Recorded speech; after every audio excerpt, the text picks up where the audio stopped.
Welcome to Understanding Perspectives. On today's episode, I'm going to be talking about a specific example of how a translation can be the subtlest form of interpretation. If you're not a Hebrew or a Greek speaker, then when you read the Bible in English or whatever other language you might be reading it in, you're going to have to some degree, trust what the translators are telling you that the original text said, because they're going to have to be making choices about how to translate it. And that's why you're going to have, if you look at different translations, you'll have subtle differences between them. And sometimes the differences can be significant in terms of what the verse seems to mean. And so the reason this is that there are differences in the way that languages work, and there are sometimes words in the source language that are ambiguous, and so you could translate them with multiple different English or other words in other languages that, depending on the context, would actually be appropriate. Instead of always translating it in the same way, it might really be legitimate to translate it in different ways in different places.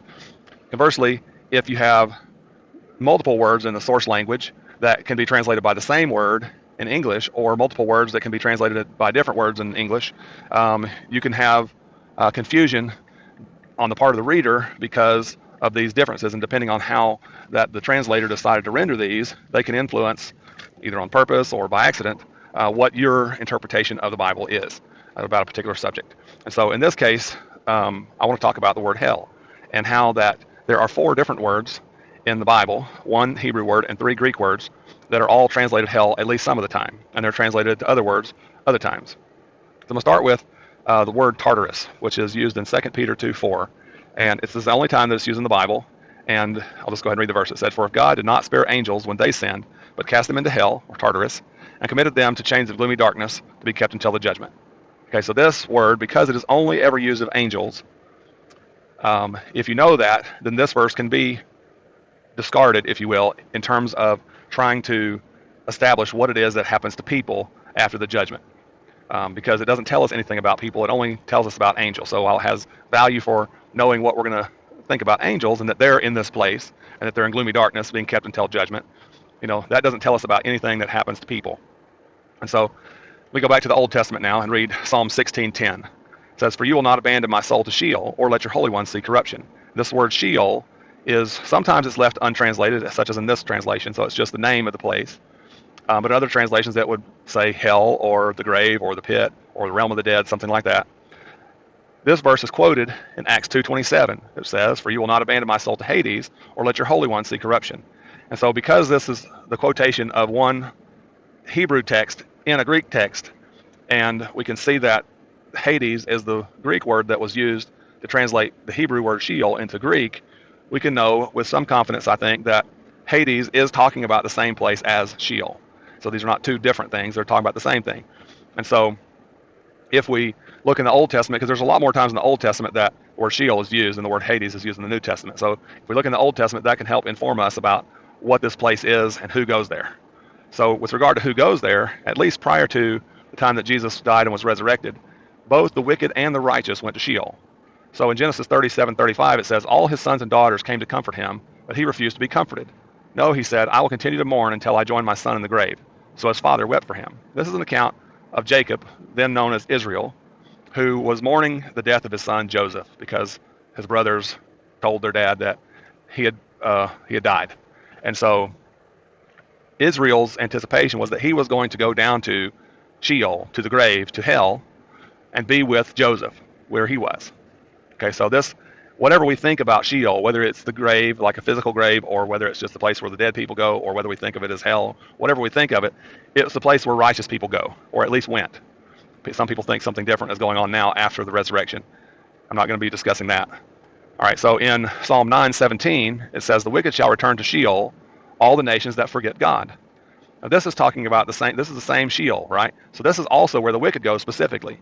So the wicked and the righteous, at least at one time, both went to Sheol. Okay. Now I'm going to read Luke 16:22-24, which says, "The poor man died and was carried by the angels to Abraham's side." This is talking about Lazarus. It says, "The rich man also died and was buried, and in Hades, being in torment, he lifted up his eyes and saw Abraham far off and Lazarus at his side. And he called out, 'Father Abraham, have mercy on me, and send Lazarus to dip the end of his finger in water and cool my tongue, for I am in anguish in this flame.'" Okay, so now this passage is also in most translations, it says that he was in hell. This translation, the ESV, renders it as Hades. It doesn't translate the word.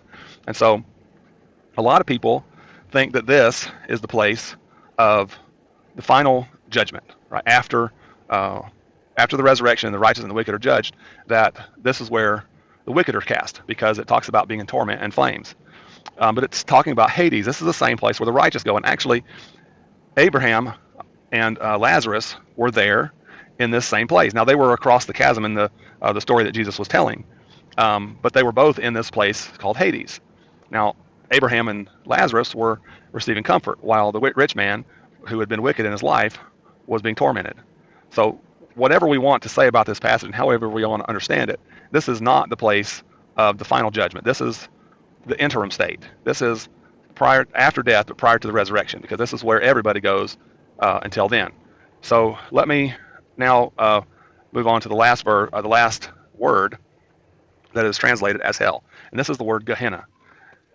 Jesus is the only person in the Bible that uses this word, or that is recorded in the Bible as using this word, except for James. And James is using it in a very different context that doesn't really apply to the judgment.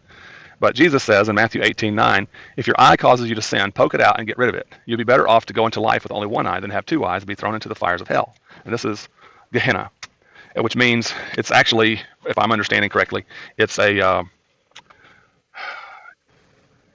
was a way of pronouncing the valley, what the Hebrew term, the Valley of Hinnom in Greek. So like today, we say the word Christ, and that is a word that is an anglicized version of the word Christos, which is the Greek word for the anointed or the Messiah.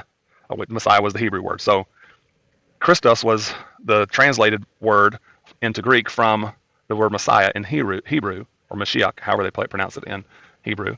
And Christ is the anglicized, not translated version of Christos, right?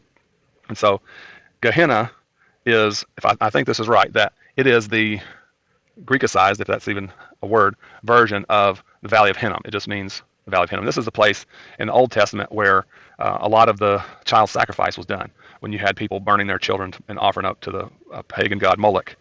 And so this is the place that Jesus references that you'll be thrown into the fires of hell if you, fail to repent. And this is, I think, the word that does refer to the place where the wicked go at the final judgment. And I think it's associated with or parallel to the lake of fire that talks about in Revelation 20, verse 10.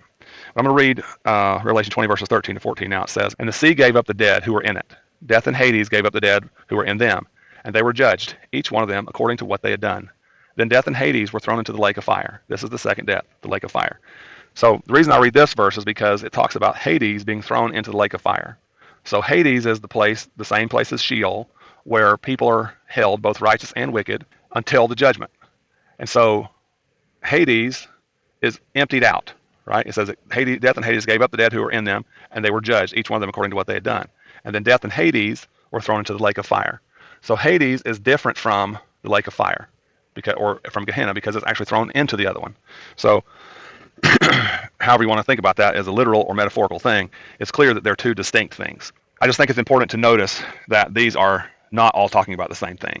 And so if you understand that, then when you approach these things, you can see that a lot of times in the Old Testament, at least, especially in the King James Version, you'll see that when it's talking about the righteous being dead and going to Sheol, that very often it talks about them being in the pit and the grave, things like that. Whereas if it's talking about the wicked, it usually translates it as hell. And so I think this causes confusion, because you think that all over the place in the Old Testament that it's telling that the wicked are going to be in this Gehenna place, and ultimately that's true, but it's actually talking about their interim destination.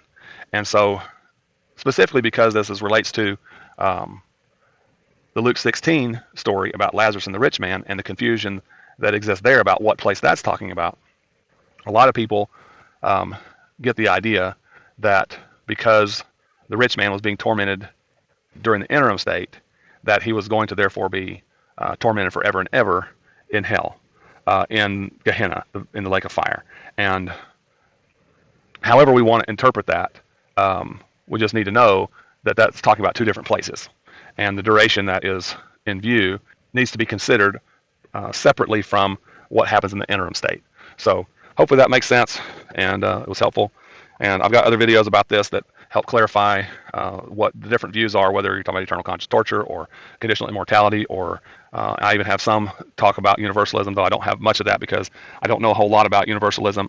I don't find much evidence in the Bible for this. I don't think it's the right view, but I think the other two are much more well represented in the scripture. At least there are verses that sound like both of the other two, and deciding between those, I think, is really the task that we need to face if we're talking about the eternal fate of the wicked. And so I just want to try and help everybody see more clearly what is really going on, so that, and at least understand what the issues are, so that you can make up your own mind what you think about this. Thanks for your attention. May God bless you.